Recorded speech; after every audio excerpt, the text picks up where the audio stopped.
ఆపాత స్వరూపం నుంచి సూక్ష్మ స్వరూపం వరకు చెప్పడానికి ఒక విద్యా ప్రచార నీతి ఒకటి తయారు చేయాలి. నా నీతి తయారు చేసి పాఠ్యక్రమంలో కూడా ఇంగ్లీషు అవసరమైన సంస్కృతంలో ముందు మూల భాషలో చదువుకోవాలి వాళ్ళు. తర్వాత ప్రదేశ భాషలో ఆలోచించాలి. అవసరమైనప్పుడు ప్రదేశ భాషను వాడుకోవాలి. వేదం చదవాలి, తప్పనిసరి చదవాలి. స్మార్త వేదం ఉపనీతులు చదువుకోవాలి.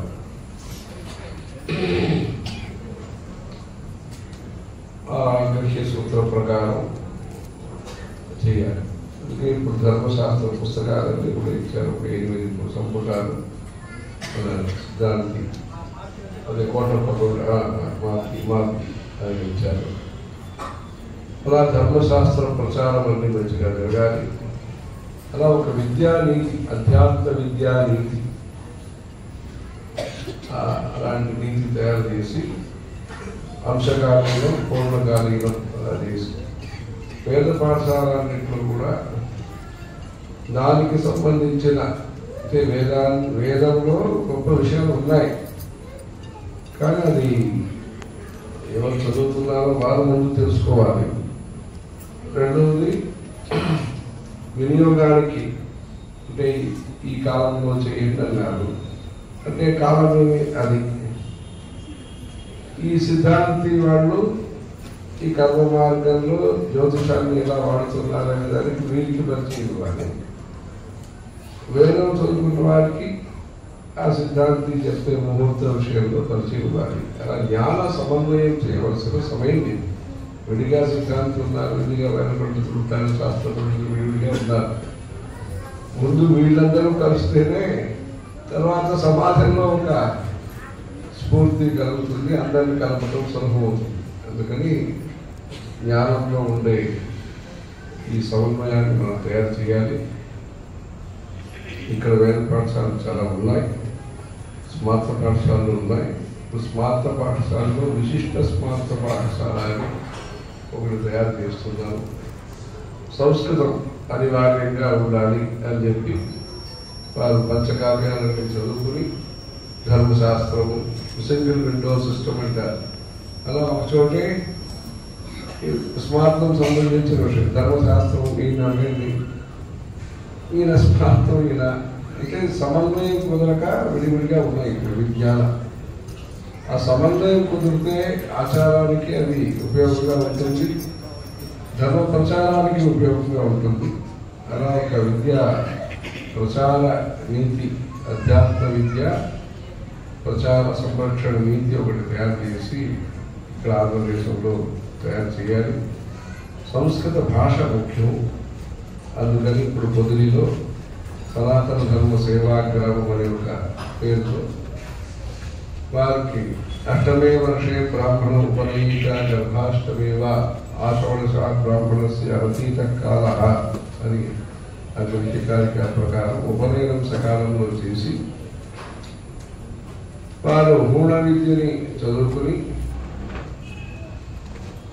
స్ఫూర్తి కోసం అది చేసుకుని, అంటే ఆపదార్థే నాకు గుడు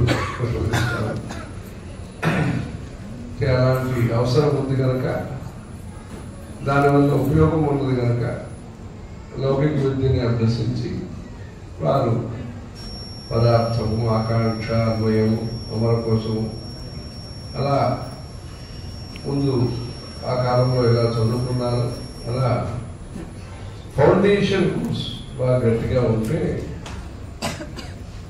అది లౌకిక విద్యలో వారు ఉన్న, లౌకిక వృత్తిలో ఉన్న ఇంజనీర్, డాక్టర్, అడ్వకేట్ ఏమి చదువుకున్నా అంటే మనం ఏమని దగ్గర చూడకుండా శాస్త్రంలో ఏమి లేదు, శాస్త్రంలో ఇదే ఉందా, దగ్గరే రాకుండా పుస్తకమే పట్టుకోకుండా ప్రవచనాలు వినకుండా ఒక టిప్పణి చేయటం అనేది అది చెప్పేవాళ్ళకు సరే, సమాజానికి కూడా అది మంచి సూచకం కాదు. అందుకని ధర్మ ప్రచారం భాగవత మహాత్మ్యంలాగా మహాత్మ్య శ్రవణం ముందు చేయించారు. అందుకని ఇంత పండితులు ఉన్నారు. ఒక రీసెర్చ్ పేపర్ రాసినప్పుడు ఈ పుస్తకం నుంచి ఆ పుస్తకం నుంచి నేను తీసుకున్నాను రాస్తారు. ఇంగ్లీష్ రీసెర్చ్ మెథడాలజీ రాస్తున్నప్పుడు సంశోధన విధానంలో అలా సమాజంలో చెప్పగలిగిన వాళ్ళు వీళ్ళు ఉన్నారు. వీళ్ళ దగ్గర నుండి ఇది నేర్చుకోండి. లేకపోతే వీళ్ళు చెప్పినట్టు ఆ యూట్యూబ్లో చూసినప్పుడు అది సప్రమాణంగా ఉంటుంది. వేదశాస్త్రాన్ని కూడా వేదశాస్త్రాలు మనకు ప్రమాణము. ఆ వేదశాస్త్రాలు ఈ విషయాన్ని చెప్తున్నాయని ప్రామాణికులు చెప్పాలి. ప్రమాణమైన వేదశాస్త్రాన్ని చెప్పేవాళ్ళు ప్రామాణికంగా ఉండాలి. దానికి ఇలాంటి సభలు ఉపయోగపడతాయి. మహానగరంలో ఇక్కడ లౌకిక వృత్తిలో అందరూ ఉన్నప్పుడు ఇన్ని విషయాలు ఉన్నాయా అంటే వారు సమయం లేదు.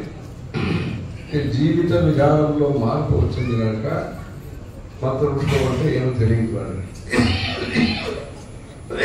అసలు పుష్పాలు అనేది తక్కువ తెలుస్తున్నప్పుడు, ఎక్కువ తెలియనప్పుడు మంత్రపుష్పం అనేది తెలియదు వారికి.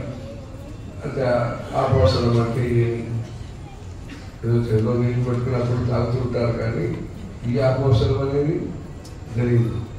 చూసుకోవడం అంటే అది తెలియదు.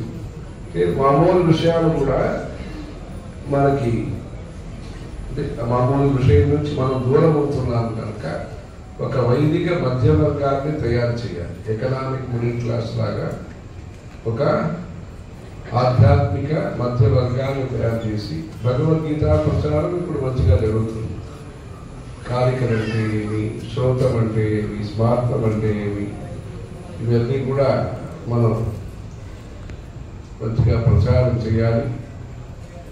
ఆకారం, ఆహారం, ఆవేశాలు వీటన్నింటినీ కూడా ప్రజల దగ్గరికి తీసుకువెళ్ళాలి. ప్రజల వద్దకు ధర్మం అలా తీసుకువెళ్ళి తర్వాత మనం ఇది చేస్తే ధర్మం వద్దకు ప్రజలు వస్తారు. వాళ్ళే వస్తారా లేదో మనం తీసుకెళ్ళటానికి ఇలా పరిచయ వేదిక కింద విద్వత్ పరిచయ వేదిక, అది విషయ పరిచయ వేదిక.